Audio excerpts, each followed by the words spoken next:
Assalamualaikum warahmatullahi wabarakatuh. Kami peserta Latsar CPNS Kabupaten Ciamis, Angkatan 1 Kelompok 1B. Perkenalkan, nama saya Dewi Aditya, NDH 9. Saya bekerja di Dinas Koperasi Usaha Kecil Menengah dan Perdagangan Kabupaten Ciamis sebagai penyuluh perindustrian dan perdagangan. Kepada yang hadir di sini, dipersilahkan untuk memperkenalkan diri. Terima kasih. Perkenalkan, nama saya Priyanto Gunawan dengan NDH 27. Saat ini saya bekerja di Satuan Polisi Pamung Praja, jabatannya sebagai Polisi Pamung Praja Ahli Pertama. Untuk selanjutnya saya Yoga Suara. Saya bekerja di Badan Kesatuan Bangsa dan Politik sebagai Jabatan Perencanaan Ahli Pertama NDH 12. Terima kasih.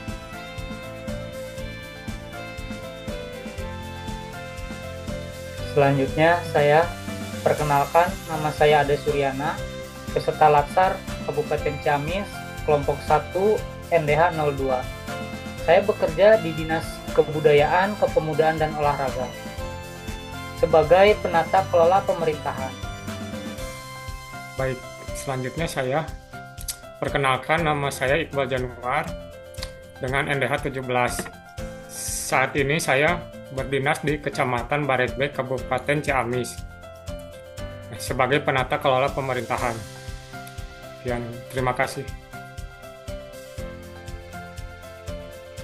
Baik, di sini kami akan berdiskusi tentang isu-isu yang berkaitan dengan smart governance. Di tengah perubahan zaman, pemerintah dituntut untuk hadir lebih dekat, lebih transparan, dan lebih responsif. Disinilah konsep smart governance menjadi kunci. Smart governance bukan sekedar penggunaan aplikasi atau sistem digital, melainkan perubahan paradigma dalam cara pemerintahan melayani masyarakat.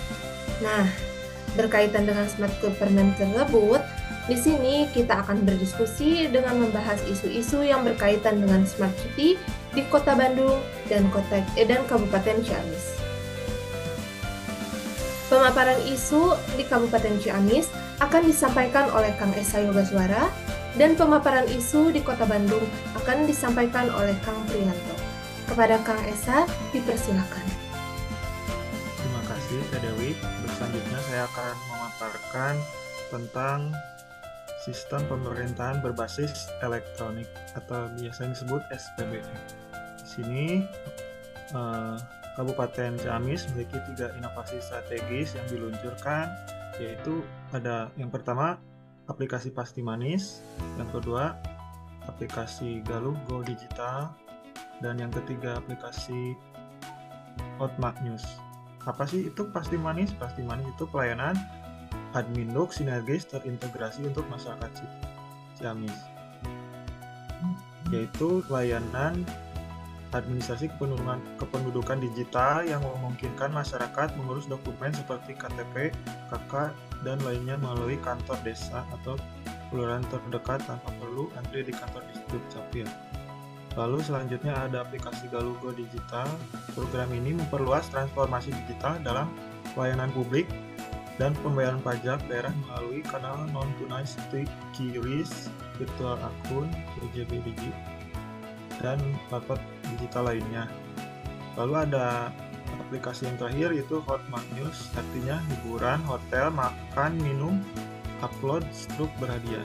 Programnya yaitu undian berhadiah yang memberikan insentif bagi masyarakat yang mengunggah struk PBJT pajak, barang, dan jasa tertentu 10%. Struk seperti pembayaran layanan hiburan, hotel, makan, dan minum dapat diunggah melalui aplikasi khusus dan peserta dapat memenangkan hadiah.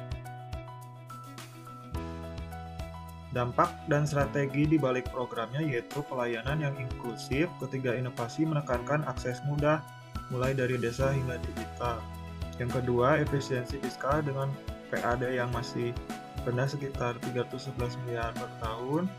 Program seperti Galugo Digital dan Hotmart News ditunjukkan sebagai solusi untuk menambah pendapatan di sektor pemerintahan rutin. Yang ketiga, transparansi kepercayaan publik, digitalisasi pembayaran langsung ke kas daerah tanpa intervensi perantara. Yang terakhir, ada strategi dampaknya partisipasi warga. Program Hotmart News menjadikan masyarakat sebagai subjek aktif dan bukan hanya penerima layanan, melainkan juga ada engagement sosial. Terima kasih. Sekian pemaparan dari saya. Untuk selanjutnya bisa dilanjutkan. Baik, terima kasih Pak Ilsa untuk pemaparannya. Saya akan melanjutkan terkait dari isu smart governance untuk di Kota Bandung. Kota Bandung memiliki konsep Smart City, yaitu sebuah inisiatif yang memanfaatkan teknologi untuk meningkatkan kualitas hidup warga. Program ini berfokus pada 6 pilar utama yang bertujuan menciptakan kota yang lebih efisien, transparan, dan berkelanjutan.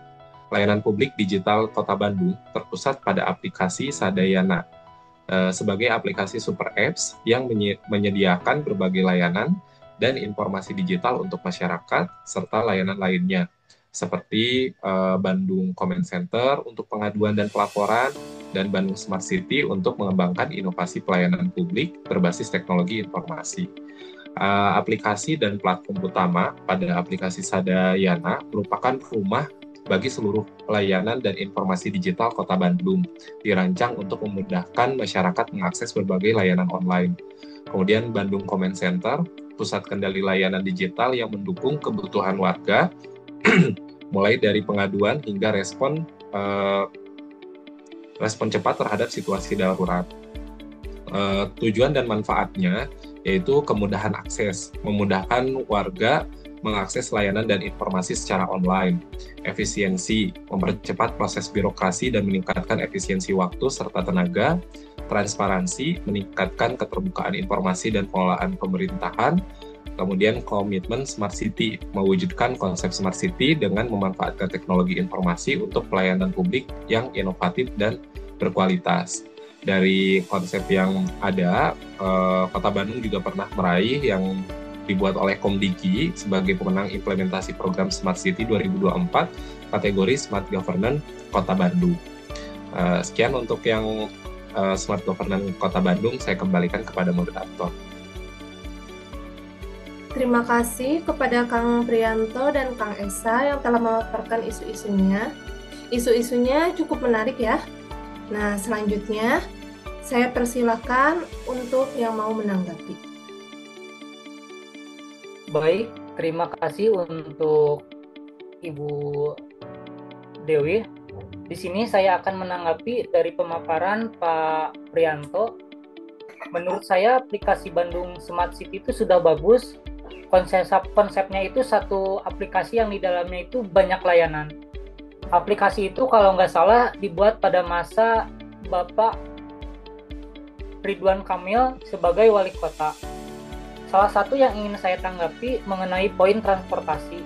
Kenapa sistem aplikasi Bandung Smart City yang sudah inovatif belum berpengaruh terhadap angka kemacetan Kota Bandung yang tiap hari makin memprihatinkan? Cukup sekian dari saya. Baik. Terima kasih ya Pak Ade untuk tanggapan dan pertanyaannya. Betul sekali ya Pak Ade, memang realitanya seperti itu. Namun untuk Bandung Command Center ini sebagai pusat kendali yang memantau pemantauan kota secara real time itu untuk pengambilan keputusan cepat, termasuk dari misalkan mengatasi kemacetan. Namun terkait masalah kemacetan ini jangkauannya cukup luas, dimulai dari istilahnya ketersediaan transportasi publik, kemudian pengaruh lebar jalan, kemudian tingkat signifikan dari banyaknya pengendara atau pemilik mobil-mobil pribadi.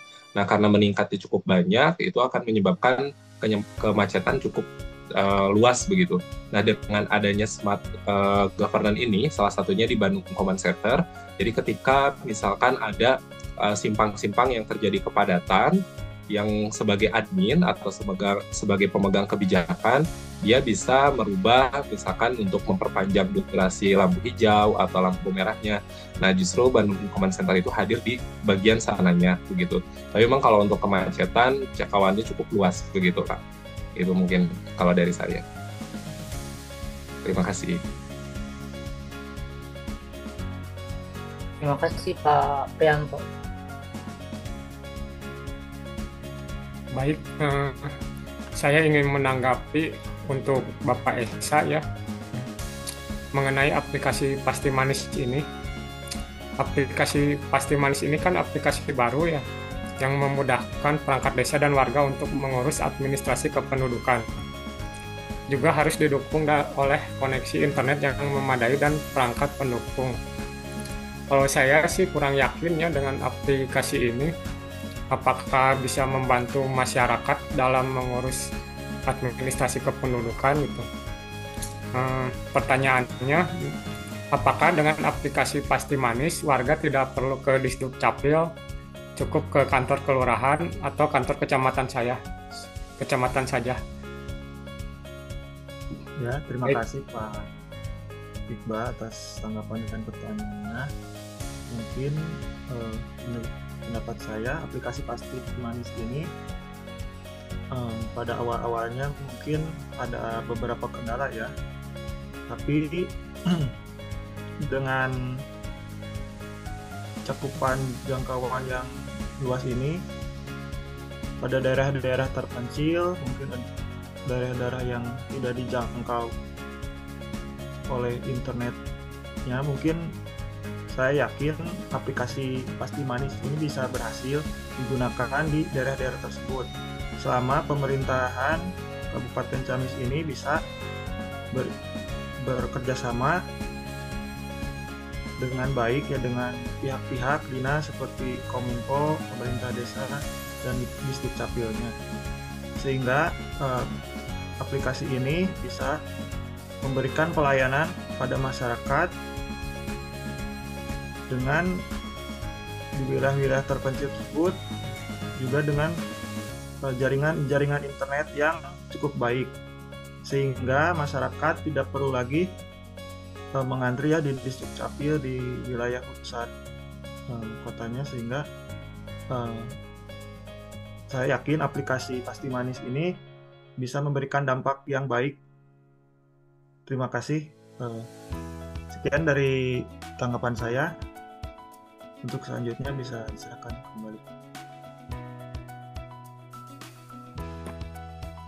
Baik, di sini saya ingin menambahkan, menurut saya aplikasi Pasti Manis bermanfaat untuk masyarakat Ciamis dengan tercerminnya dari banyak partisipasi warga yang memanfaatkan layanan itu dan angka statistik di Dukcapil semua warga Ciamis yang terdata dengan baik.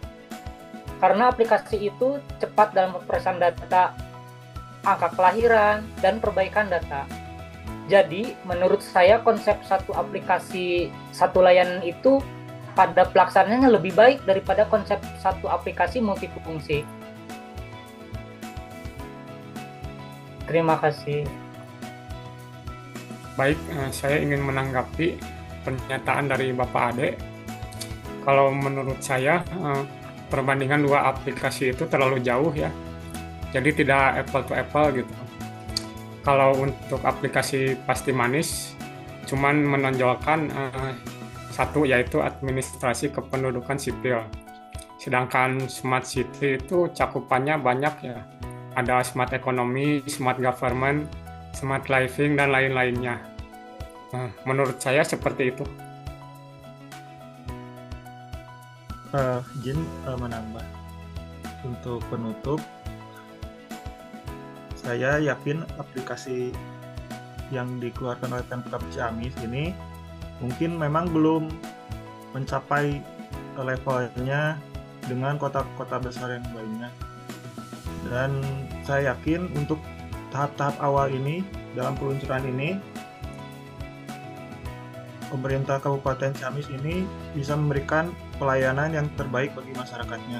Ini merupakan langkah awal yang bagus untuk kedepannya bisa mengejar level pada aplikasi-aplikasi Smart City di wilayah kota-kota besar. Sekian dari saya, untuk selanjutnya bisa dilanjutkan kembali. Izin ingin menanggapi juga ya dari statementnya Pak Iqbal, Pak Adi, sama Pak Esa. Saya setuju dengan semua statementnya terkait dari smart governance yang dicanangkan oleh Kota Bandung. Memang secara massal menggabungkan berbagai aplikasi. Sedangkan untuk yang dari Kabupaten Ciamis, contohnya dari aplikasi Simanis tersebut hanya memfokuskan pada satu bidang begitu. Tapi dengan satu bidang tersebut bisa difokuskan, bisa menjadi contoh untuk layanan-layanan lainnya untuk mengintegrasikan agar bisa lebih mudah dan kedepannya bisa juga mengejar menjadi smart governance. Itu aja kalau dari saya. Terima kasih. Terima kasih kepada Kang Prianto dan Kang Esa yang telah memaparkan isu-isu menariknya ya. Dan terima kasih juga kepada Kang Ade dan Kang Iqbal yang telah memberikan tanggapan. Jadi, dari diskusi yang telah kita lakukan bersama ini, dapat disimpulkan bahwa setiap daerah memiliki strategi dan prioritas masing-masing dalam membangun tata kelola pemerintahan yang cerdas. Kabupaten Ciamis dengan slogan Pasti Manis berfokus pada upaya menghadirkan profesional, akuntabel, sinergis, transparan, dan inovatif sehingga mampu mendekatkan pemerintah kepada masyarakat dengan prinsip sederhana namun penuh makna. Sementara itu, Kota Bandung melalui Smart City lebih menitik beratkan pemanfaatan Bandung Command Center sebagai pusat kendali data, informasi dan pengambilan keputusan.